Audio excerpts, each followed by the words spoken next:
ಹೆಂಗಿದೆ ಅಂತ. ನಮ್ಮ ಜೊತೆ ಗಿರಿ ಪ್ರದಕ್ಷಿಣೆ ಇವರೊಬ್ಬರು ಮಾಡ್ತಾ ಇದ್ದಾರೆ. ಆಲ್ಮೋಸ್ಟ್ 3 ಕಿಲೋಮೀಟ್ರಿಂದ ಜೊತೆಗೆ ಬರ್ತಾ ಇದೆ.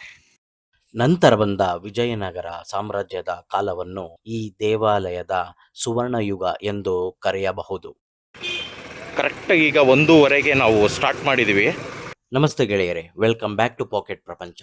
ನಾನು ಇವತ್ತು ನಿಮ್ಮನ್ನ ಕರ್ಕೊಂಬಂದಿರೋದು ತಿರುವಣ್ಣಾಮಲೆಗೆ, ಅರುಣಾಚಲೇಶ್ವರ ದೇವಸ್ಥಾನ ದರ್ಶನ ಮಾಡಿಸೋದಕ್ಕೆ. ಹಾಗೆ ಇಲ್ಲಿ ಶಿವ ಬಂದು ಪರ್ವತವಾಗಿ ವಾಸಿಸ್ತಾ ಇದ್ದಾನೆ, ಆ ಪರ್ವತನೂ ತೋರಿಸ್ತೀನಿ. ಹಾಗೆ ಇಲ್ಲಿ ಈ ಪರ್ವತನ ಸುತ್ತ ಗಿರಿ ಪ್ರದಕ್ಷಿಣೆ ಅಂತ ಮಾಡ್ತಾರೆ. ಗಿರಿ ಪ್ರದಕ್ಷಿಣೆ ಮಾಡುವಾಗ ಇಲ್ಲಿ 8 ಆತ್ಮಲಿಂಗಗಳಿದಾವೆ. ಆ 8 ಆತ್ಮಲಿಂಗಗಳು ಯಾವ್ಯಾವೋ ಅದನ್ನ ನೋಡಿದ್ರೆ ನಮ್ಗೆ ಏನೇನು ಭಾಗ್ಯಗಳು ಸಿಗುತ್ತೆ ಪ್ರತಿಯೊಂದು ನಾನು ನಿಮಗೆ ಈ ವಿಡಿಯೋ ಮುಖಾಂತರ ನಾನು ತಿಳಿಸ್ಕೊಡ್ತೀನಿ. ಹಾಗೆ ಇಲ್ಲಿ ಅರುಣಾಚಲೇಶ್ವರ ದೇವಸ್ಥಾನ ಬರೋದಕ್ಕೆ ಒಂದು ಸ್ಟೋರಿ ಇದೆ. ಆ ಸ್ಟೋರಿನೂ ಕೂಡ ಈ ವಿಡಿಯೋದಲ್ಲಿ ನಾನು ನಿಮಗೆ ಹೇಳ್ತೀನಿ.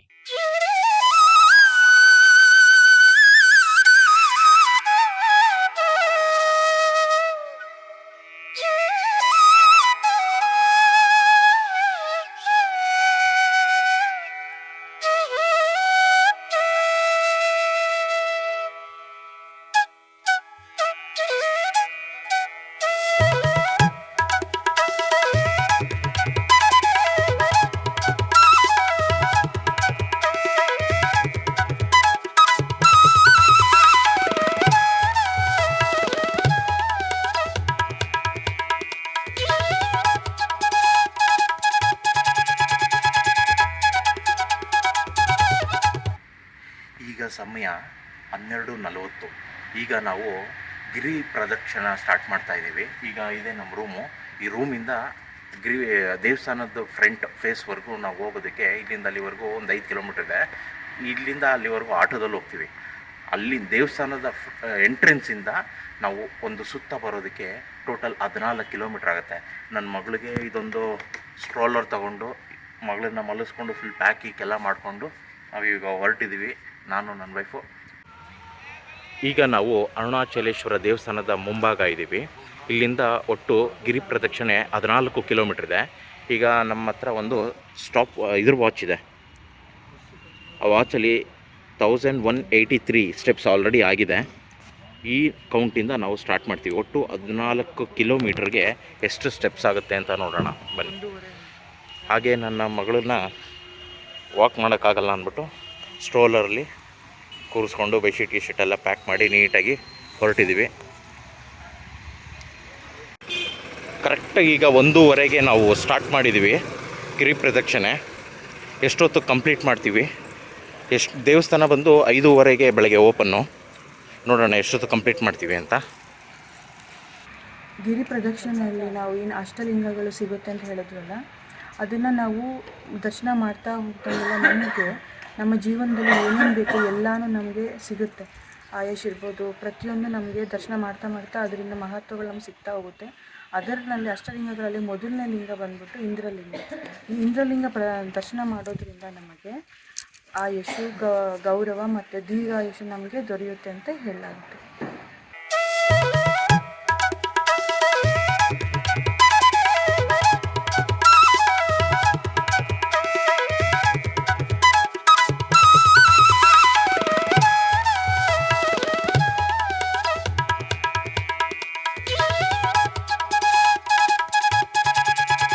ಇದು 2ನೇ ಲಿಂಗ, ಅಗ್ನಿಲಿಂಗ ಅಂತ ಹೇಳ್ತಾರೆ.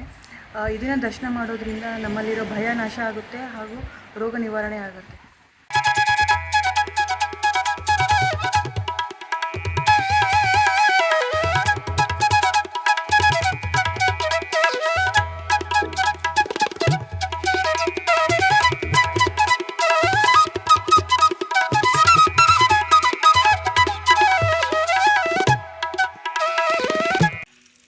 ಮಾನ್ಸ, ಈ ಅರುಣಾಚಲೇಶ್ವರ ದೇವಸ್ಥಾನಕ್ಕೆ ನಾವು ಏನಕ್ಕೆ ಬರಬೇಕು ಅಂತ ನಮ್ಮ ವ್ಯೂವರ್ಸ್ ಒಂದು ಸ್ವಲ್ಪ ಹೇಳು.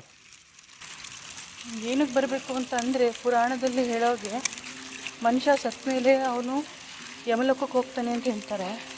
ಅಲ್ಲಿ ಅವನು ಮಾಡಿದ ಪಾಪಗಳು ಪುಣ್ಯಗಳು ಏನು ಅಂತ ಲೆಕ್ಕ ಹಾಕುವಾಗ ಯಮಧರ್ಮರಾಜ ಚಿತ್ರಗುಪ್ತನಿಗೆ ಕೇಳ್ತಾರೆ, ಯಾಕೆ ಇವನು ಏನೇನು ತಪ್ಪು ಮಾಡಿದ್ದೇನೆ, ಏನೇನು ಸರಿ ಮಾಡ್ದೇನೆ ಅಂತ ಅಂದಾಗ ಅಲ್ಲಿ ಕೇಳೋ ಇನ್ನೊಂದು ಪ್ರಶ್ನೆ ಮುಖ್ಯವಾಗಿದ್ದೇನು ಅಂತಂದರೆ, ಇವರು ಅರುಣಾಚಲೇಶ್ವರನ್ನ ದರ್ಶನ ಮಾಡಿದಾರಾ, ಅಲ್ಲಿ ಮೋಕ್ಷ ಪಡ್ಕೊಂಡಿದ್ದಾರಾ ಅಂತ ಕೇಳಿದಾಗ ಅವನು ಹೋಗಿದ್ದಾನೆ, ದರ್ಶನ ಪಡೆದಿದ್ದಾನೆ ಅಂತಂದರೆ ಅವನು ಮಾಡಿದ ಪಾಪಗಳೆಲ್ಲ ಅಲ್ಲೇ ನಲ್ಲಿಫೆ ಆಗೋಗುತ್ತೆ.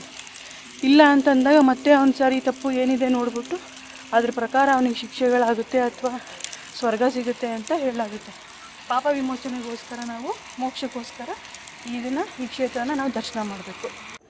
ಲಿಂಗಗಳಲ್ಲಿ ಮೂರನೇ ಲಿಂಗ ಬಂದ್ಬಿಟ್ಟು ಯಮಲಿಂಗ ಅಂತ ಹೇಳ್ತಾರೆ. ಯಮಲಿಂಗನೇ ಈ ದೇವಸ್ಥಾನ.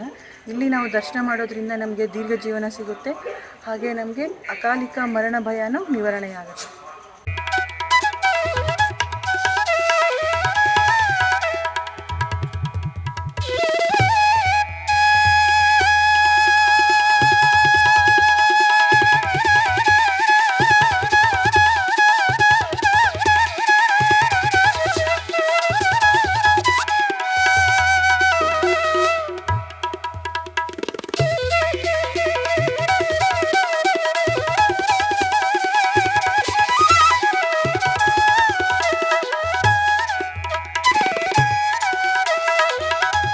ನೋಡಿ, ನಮ್ಮ ಜೊತೆ ಗಿರಿ ಪ್ರದಕ್ಷಿಣೆ ಇವರೊಬ್ಬರು ಮಾಡ್ತಾ ಇದ್ದಾರೆ. ಆಲ್ಮೋಸ್ಟ್ 3 ಕಿಲೋಮೀಟ್ರಿಂದ ಜೊತೆಗೆ ಬರ್ತಾ ಇದೆ.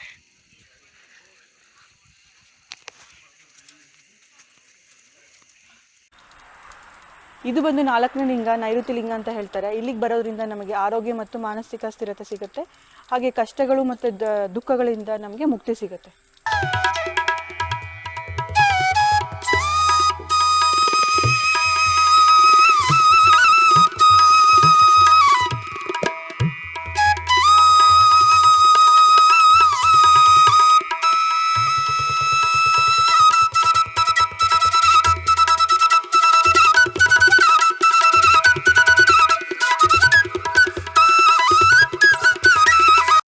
ಫ್ರೆಂಡ್ಸ್, ಗಿರಿ ಪ್ರದಕ್ಷಿಣೆ ಮಾಡ್ತಾ ಇದ್ವಿ. ಇಲ್ಲಿ ಒಂಥರ ಅದ್ಭುತ ಥರನೇ ಅನ್ಕೊತೀನಿ. ನೋಡ್ಬೋದು, ಇಲ್ಲಿ 2 ಹಸುಗಳಿದ್ದಾವೆ. ನೋಡಿ ಇದು ಹೆಂಗಿದೆ ಅಂತ.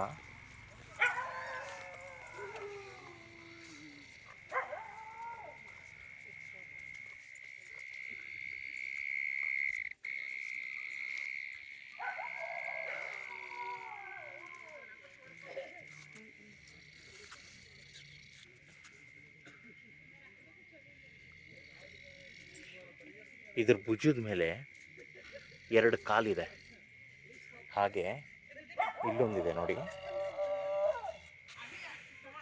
ಇದ್ರ ಭುಜದ ಮೇಲೆ ಹಾಗೆ ಇದೆ.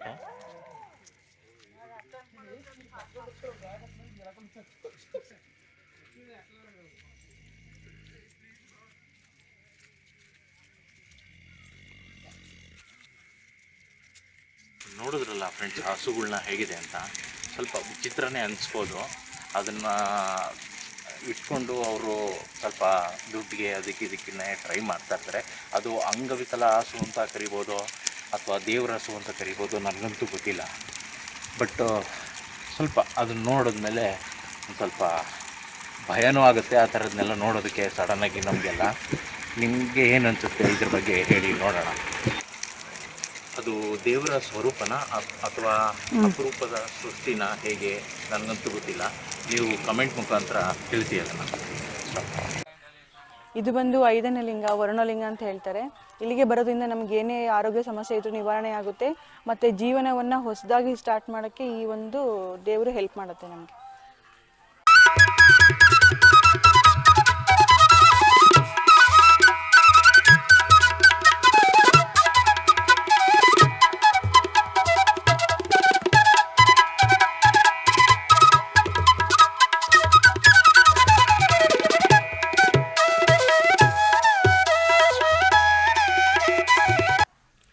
ಇದು 6ನೇ ಲಿಂಗ, ವಾಯುಲಿಂಗ ಅಂತ ಹೇಳ್ತಾರೆ. ಇದನ್ನು ನಾವು ದರ್ಶನ ಮಾಡೋದ್ರಿಂದ ನಮಗೆ ಶ್ವಾಸಕೋಶ ತೊಂದರೆಗಳಿಂದ ಮತ್ತು ಆರೋಗ್ಯ ಅಭಿವೃದ್ಧಿ ಆಗುತ್ತೆ.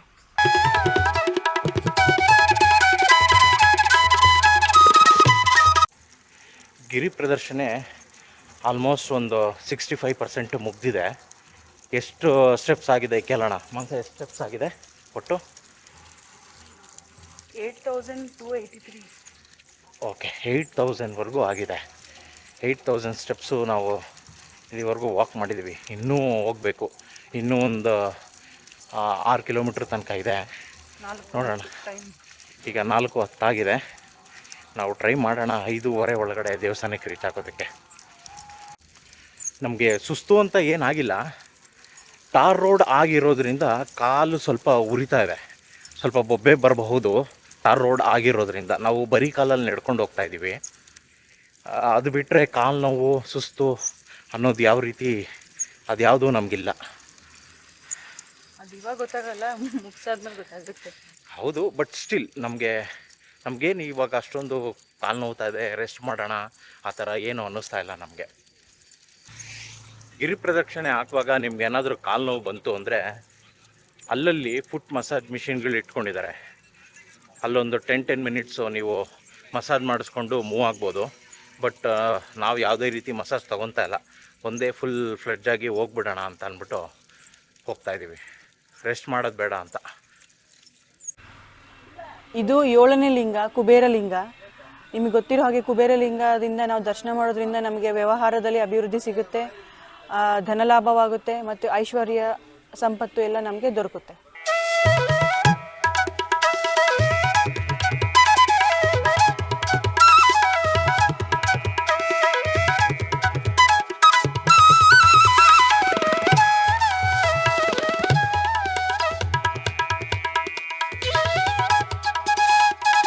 ಈ ಕಲ್ಲಿನ ಮಧ್ಯ ನಾವು ತೂರೋದ್ರಿಂದ ನಮ್ಮ ಅಹಂಕಾರ ಮತ್ತು ಕರ್ಮ ಈ ಎರಡನ್ನೂ ನಾವು ಆ ಕಲ್ಲಿನಿಂದ ಹಿಂದೆ ಬಿಟ್ಟು ಮುಂದೆ ಬಂದರೆ ನಮಗೆ ಮೋಕ್ಷ ಸಿಗುತ್ತೆ ಅಂತ ಹೇಳ್ತಾರೆ.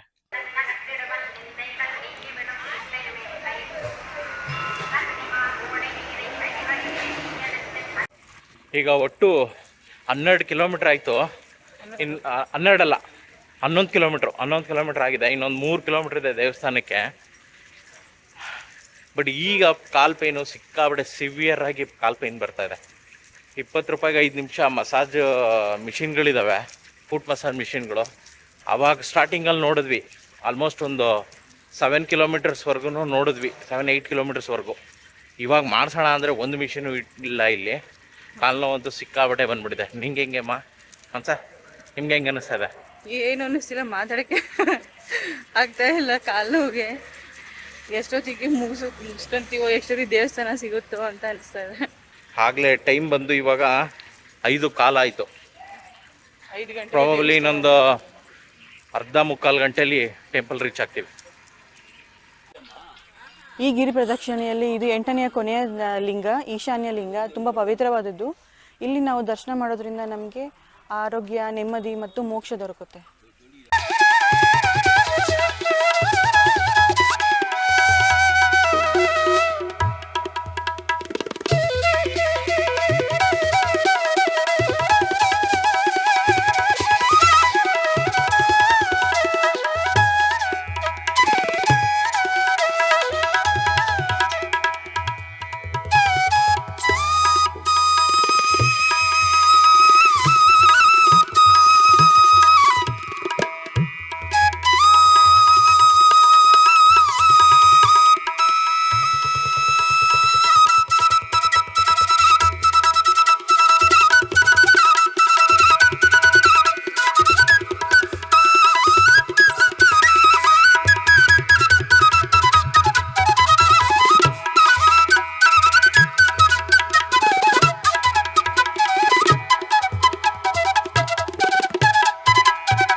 ಈ ದೇವಾಲಯವು ಪಂಚಭೂತ ಕ್ಷೇತ್ರಗಳಲ್ಲಿ ಅಗ್ನಿ ತತ್ವವನ್ನು ಪ್ರತಿನಿಧಿಸುವ ಏಕೈಕ ಶಿವಾಲಯ.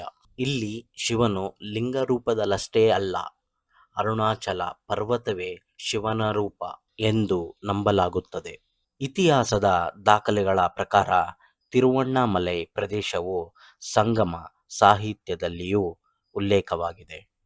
ಮೊದಲಿಗೆ ಇಲ್ಲಿ ಸರಳವಾದ ಶಿವಾಲಯವಿತ್ತು, ಆದರೆ ಕಾಲಕ್ರಮೇಣ ಇದು ದಕ್ಷಿಣ ಭಾರತದ ಪ್ರಮುಖ ಶಿವಾಲಯವಾಗಿ ಬೆಳೆದಿದೆ. ಪೌರ್ಣಿಮಾ ದಿನದಂದು ಲಕ್ಷಾಂತರ ಭಕ್ತರು 14 ಕಿಲೋಮೀಟರ್ ಈ ಪಾದಯಾತ್ರೆಯನ್ನು ಮಾಡುತ್ತಾರೆ. ಇದು ಕೇವಲ ಪಾದಯಾತ್ರೆಯಲ್ಲ, ಅದು ಆತ್ಮಯಾತ್ರೆ. 9ರಿಂದ 13ನೇ ಶತಮಾನದಲ್ಲಿ ಚೋಳರಾಜರು ಚಿಕ್ಕದಾದ ಈ ದೇವಸ್ಥಾನವನ್ನು ಅಭಿವೃದ್ಧಿ ಮಾಡಿ ದೊಡ್ಡದಾಗಿ ಕಟ್ತಾರೆ. ನಂತರ ಬಂದ ವಿಜಯನಗರ ಸಾಮ್ರಾಜ್ಯದ ಕಾಲವನ್ನು ಈ ದೇವಾಲಯದ ಸುವರ್ಣಯುಗ ಎಂದು ಕರೆಯಬಹುದು. ಕೃಷ್ಣದೇವರಾಯರ ಆಶ್ರಯದಲ್ಲಿ ಭವ್ಯವಾದ ರಾಜಗೋಪುರಗಳು ನಿರ್ಮಿಸಲ್ಪಟ್ಟವು. ಇಂದು ನಾವು ನೋಡುವ 117 ಅಡಿ ಎತ್ತರದ ಪೂರ್ವ ರಾಜಗೋಪುರ ಈ ಕಾಲದಲ್ಲಿ ಸ್ಥಾಪನೆಯಾಯಿತು.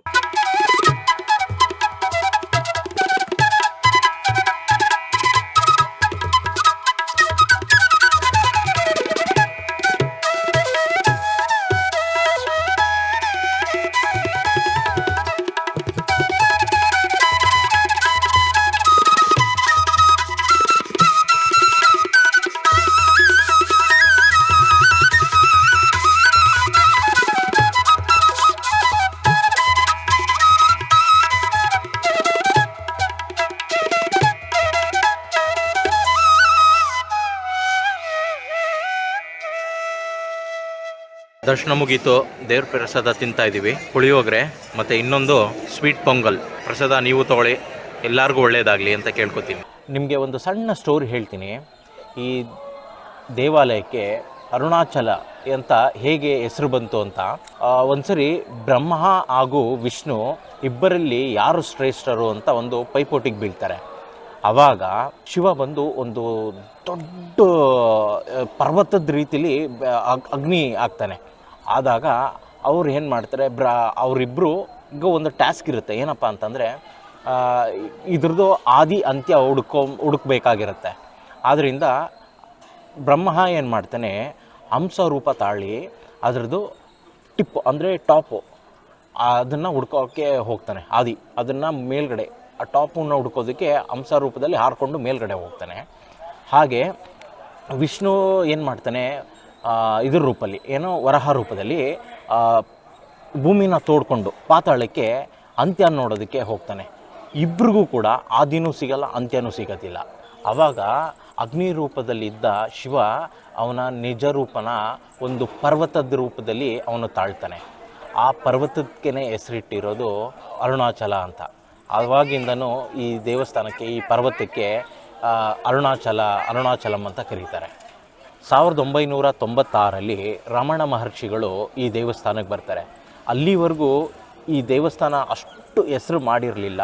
ಬಟ್ ಅವರು ಬಂದು ಪ್ರಚಾರ ಮಾಡಿದಾಗ ಈ ದೇವಸ್ಥಾನ ಬಂದು ಪ್ರಪಂಚಾದ್ಯಂತ, ಈ ದೇವಸ್ಥಾನದ ಶಕ್ತಿ ಮಹಿಮೆಗಳು ಪ್ರಪಂಚಾದ್ಯಂತ ಗೊತ್ತಾಗುತ್ತೆ. ಈಗ ತಿರುವಣ್ಣಾಮಲೈ ಈ ಊರಿಗೆ ಆ ಹೆಸರು ಹೇಗೆ ಬಂತು, ಆ ಹೆಸರು ಮೀನಿಂಗ್ ಏನು? ತಿರು ಅಂತ ಅಂದರೆ ಪವಿತ್ರ, ಶುಭ ಅಂತ ಕರೀತಾರೆ. ಹಾಗೆ ಅಣ್ಣಂ ಅಂತಂದರೆ ಜ್ಯೋತಿ ಅಂತ. ಹಾಗೆ ಮಲೈ ಅಂತ ಅಂದರೆ ಪರ್ವತ, ಬೆಟ್ಟ ಅಂತ ಕರೀತಾರೆ. ಆ ಇದರಲ್ಲಿ ಅಂದರೆ ಇಲ್ಲಿ ಶಿವ ಅರುಣಾಚಲ ಈಗೇನು ಅಲ್ಲೇ ಕನೆಕ್ಟ್ ಆಗುತ್ತೆ. ಪವಿತ್ರ, ಜ್ಯೋತಿ ಹಾಗೂ ಪರ್ವತ, ಈ ಮೂರು ಹೆಸರನ್ನ ತಮಿಳಲ್ಲಿ ಅವರು ತಿರುವಣ್ಣಾಮಲೈ ಅಂತ ಕರೀತಾರೆ. 19,850 ಮೈನಸ್ 1,183. ಇದು ಏನಕ್ಕಪ್ಪ ಮೈನಸ್ ಅಂದರೆ, ಫಸ್ಟೇ 1,183 ಆಗೋಗಿತ್ತು. ಅದರಿಂದ ಅದನ್ನು ಮೈನಸ್ ಮಾಡಿದ್ರೆ 18,667 ಸ್ಟೆಪ್ಸ್ ಆಗಿದೆ. ಗಿರಿ ಪ್ರದಕ್ಷಿಣೆನ ನಾವು 4.5 ಗಂಟೆಯಲ್ಲಿ ಮುಗಿಸಿದ್ದೀವಿ. ದರ್ಶನ ಎಲ್ಲ ಮುಗಿಸ್ಕೊಂಡು ಆಚೆಗಡೆ ಬರೋಷ್ಟರಲ್ಲಿ ನಮಗೆ 9 ಗಂಟೆ ಆಯಿತು. 4.5 ಗಂಟೆ ಏನಕ್ಕಪ್ಪ ಪ್ರದಕ್ಷಿಣೆ ಆಯಿತು ಅಂದರೆ, ಕೆಲವೊಂದು ಲಿಂಗಗಳ ದರ್ಶನ ಮಾಡುವಾಗ ಅಲ್ಲಿ ವಿಡಿಯೋ ರೆಕಾರ್ಡ್ ಮಾಡುವಾಗ ನಮಗೆ ಸ್ವಲ್ಪ ಡಿಸ್ಟರ್ಬೆನ್ಸ್ಗಳಾಗಿತ್ತು. ಅಂದರೆ ಯಾವ್ದಾದ್ರು ವೆಹಿಕಲ್ ಹೋಗಿತ್ತು ಅಥವಾ ಮಾತಾಡಿದ್ದು, ಅದರಿಂದ ಅಲ್ಲೊಂದು ಸ್ವಲ್ಪ ಟೈಮ್ ವೇಸ್ಟ್ ಆಯಿತು. ಗಿರಿ ದರ್ಶನ ಮಾಡಿ ಕಾಲು ಸಿಕ್ಕಾಬಡೆ ನೋವ್ತಾ ಇತ್ತು ನೋಡಿ, ಅದಕ್ಕೆ ಫೂಟ್ ಮಸಾಜ್ ಮಾಡಿಸ್ತಾ ಇದೀವಿ.